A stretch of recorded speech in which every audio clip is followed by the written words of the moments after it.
Perdana Menteri Israel Benjamin Netanyahu menegaskan bahwa Israel dapat melancarkan serangan kapan saja di zona keamanan yang dikuasai pasukan pertahanan Israel atau IDF di Suriah Selatan. Pernyataan itu disampaikan Netanyahu saat melakukan kunjungan lapangan di zona penyangga Suriah yang direbut oleh Israel pada Rabu 19 November 2025.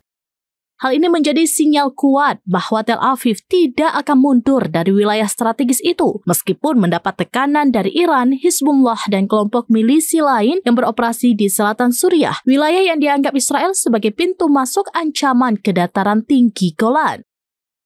Netanyahu tidak datang sendirian. Dalam kunjungannya, ia turut didampingi sejumlah pejabat inti keamanan Israel. Selama berada di zona operasi, Netanyahu bertemu langsung dengan para prajurit reguler dan cadangan yang bertugas. Ia terlihat berdialog dengan mereka, menerima laporan situasi terkini, serta memberikan apresiasi atas tugas pengamanan perbatasan yang mereka lakukan.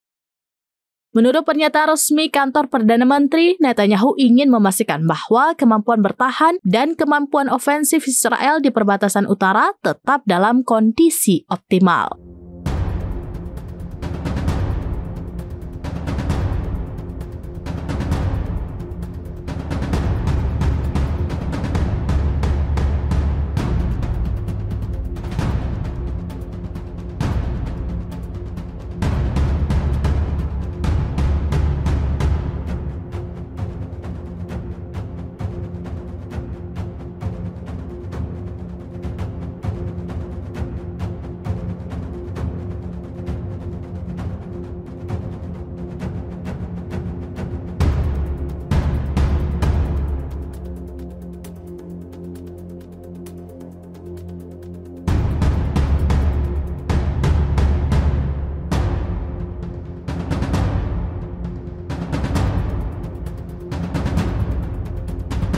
Demikian informasi terkini Syederalun, saksikan terus beragam informasi lainnya. Coba like dan share seluruh akun serambinews.com.